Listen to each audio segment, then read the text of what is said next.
মুক্তিযুদ্ধ কেন্দ্র করে কোনো জামাতের নেতা যদি নিজের বাবার নিয়েও মিথ্যাচার করে তাও আমার অবাক লাগে না, কারণ মুক্তিযুদ্ধ প্রশ্নে তাদের মিথ্যা কথা বলার যে মাত্রা সেটা এটাই ইন্ডিকেট করে যে মুক্তিযুদ্ধ প্রশ্নে তারা তাদের নিজের বাপ নিয়েও মিথ্যা কথা বলতে পারে।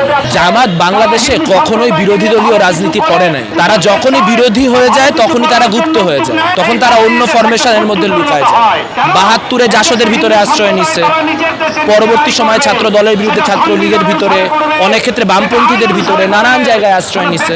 শুধুমাত্র তারা ক্ষমতায় থাকলেই তারা প্রকাশ্যে তাদের রাজনীতি করেন।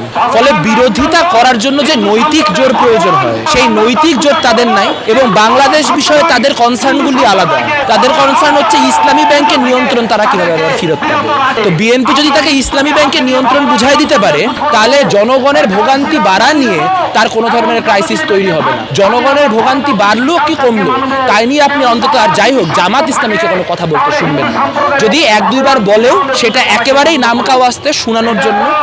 জামাত তেল গ্যাসের মূল্য বৃদ্ধির প্রতিবাদে একটা বিক্ষোভ সমাবেশ করবে, এইটা খুবই আনলাইকলি।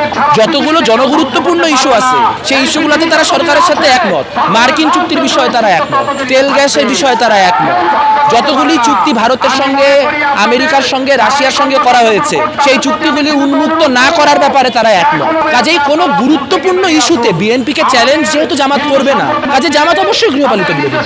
কোনো জামাতির সাথে কথা বলতে গেলেই তারা বলে যে তার বাবা মুক্তিযোদ্ধা। প্রত্যেকটা জামাতি বাবা মুক্তিযোদ্ধা। তারা মুক্তিযুদ্ধ নিয়ে এত মিথ্যাচার করছে যে মুক্তিযুদ্ধ কেন্দ্র করে কোনো জামাতের নেতা যদি নিজের বাবার নিয়েও মিথ্যাচার করে তাও আমার অবাক লাগে না, আমার আশ্চর্য লাগে না। আপনারা হয়তো অবাক হয়েছেন, আমি এক ফোঁটা অবাক হইনি, কারণ মুক্তিযুদ্ধ প্রশ্নে তাদের মিথ্যা কথা বলার যে মাত্রা সেটা এটাই ইন্ডিকেট করে যে মুক্তিযুদ্ধ প্রশ্নে তারা তাদের নিজের বাপ নিয়েও মিথ্যা কথা বলতে পারে।